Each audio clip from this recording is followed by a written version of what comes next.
વડોદરા શહેરના ગાજરાવાડી વિસ્તારમાં આવેલ રામનાથ સ્મશાન ભૂમિ કે જ્યાં અંતિમ ક્રિયા કરવામાં આવે છે મોટાભાગના આસપાસના વિસ્તારના લોકોની આ વિસ્તાર વિશે વાત કરીએ તો સિટી વિસ્તાર છે, સિવાય વાઘોડિયા, દંતેશ્વર, પાણીગેટ અને પ્રતાપનગર જેવા વિસ્તારમાંથી જ્યારે કોઈપણ વ્યક્તિનું મૃત્યુ થાય એટલે સ્વજનો અંતિમ ક્રિયા કરવા માટે રામનાથ સ્મશાન ખાતે આવતા હોય છે।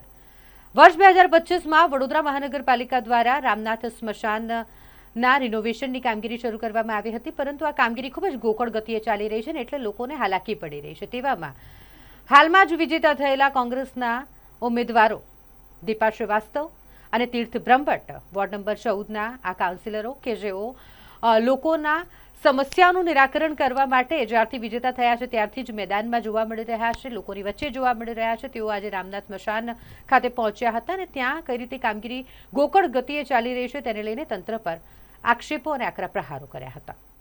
આજ રોજ હું અને દીપાબેન શ્રીવાસ્તવ નવનિયુક્ત કોર્પોરેટર ગાજરાવાડી રામનાથ સ્મશાનની મુલાકાતે આવ્યા હતા। ત્યાં જે કન્સ્ટ્રક્શનની કામગીરી ચાલી છે એનું નિરીક્ષણ કરવા આવ્યા હતા કે કામગીરી કેવી ચાલી રહી છે, પરંતુ મેં આવીને જોયું કે જ્યાં કન્સ્ટ્રક્શનની કામગીરી છે એ વિશ્વકર્મા કન્સ્ટ્રક્શન આપવામાં આવી રહી છે અને ત્યાં 7 મહિના થયા છતાં પણ હજુ ત્યાં ફાઉન્ડેશનના ઠેકાણા નથી। એટલે અમે આ મુદ્દો સભામાં ઉઠાવીશું કે વહેલી તકે કામગીરી પૂર્ણ કરવામાં આવે, કારણ કે અમારા ત્યાંની લોકોને બહુ તકલીફ પડી રહી છે। અહીંથી લોકોને બહુચરાજી સ્મશાન જવું પડે છે। આ ગાજરાવાડી સ્મશાન એ મુખ્ય સ્મશાન છે કે જ્યાં પીટી વિસ્તાર આવરી લેવામાં આવે છે, સાથે વાઘોડિયા રોડના પણ લોકો અહીં આવે છે। 10 થી 15 મૃતદેહને આ ચિતા કરવામાં આવતી હોય ત્યારે જો આ કામગીરી ગોકળ ગતિએ ચાલવામાં આવે તો તમે જોઈ શકો પબ્લિકની તકલીફ ભોગવવામાં આવી રહી છે।